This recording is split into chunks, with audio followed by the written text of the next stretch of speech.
Donc je vais commencer par le groupe Chargeur.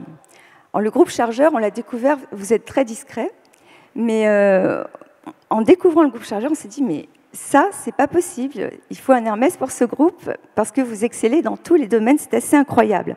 C'est une entreprise qui est née en 1874, il me semble, et qui a d'emblée une vision mondiale et universelle. Elle exerce aujourd'hui 4 métiers, 4 leaderships mondiaux, après en avoir exercé 74 autres.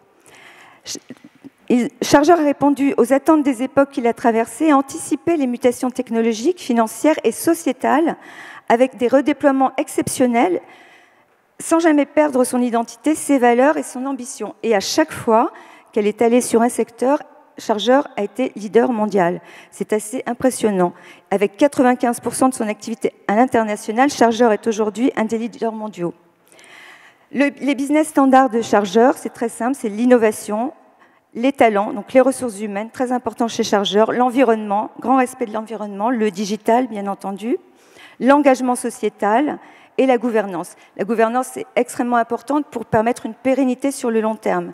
On parle d'entreprises centenaires et c'est exactement ce qui se passe pour le groupe Chargeur. Il y a cette gouvernance qui permet la transmission et la pérennité sur le long terme. Donc aujourd'hui, Chargeur est un game changer, c'est-à-dire qu'il est le moteur de ses marchés et le designer de ses propres frontières, sans cesse repoussées. L'innovation au service de la performance, de l'excellence portée par la passion, la fiabilité, garantie par les savoir-faire de pointe et une audace propre à sa position de leader iconique sont les fondamentaux de Chargeur.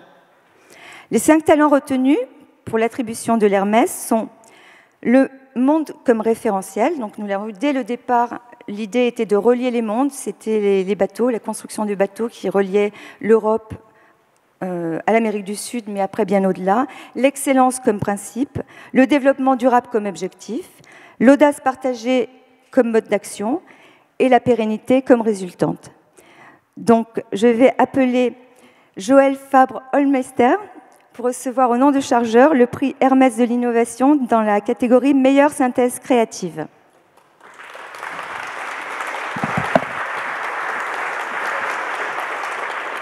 Merci beaucoup pour ce prix et pour cette présentation qui effectivement résume le parcours de notre groupe depuis sa création en 1872. Et donc, je suis très honorée de recevoir ce prix au nom de Chargeur et de Monsieur Fribourg et d'être devant cette assemblée aujourd'hui. Sachant que moi-même, je ne suis pas directrice de l'innovation chez Chargeur, simplement secrétaire générale du groupe, mais je pense que ça résume bien l'état d'esprit dans lequel nous sommes chez Chargeur, c'est-à-dire que l'innovation passe par tous les canaux chez nous. Ce n'est pas la spécialité de quelques-uns, même si bien sûr nous avons des spécialistes recherche et développement et des directeurs de l'innovation, mais nous essayons d'innover à tout moment et dans tous les domaines. Donc c'est ce qui nous a aujourd'hui conduit là où nous en sommes. Merci de cette reconnaissance.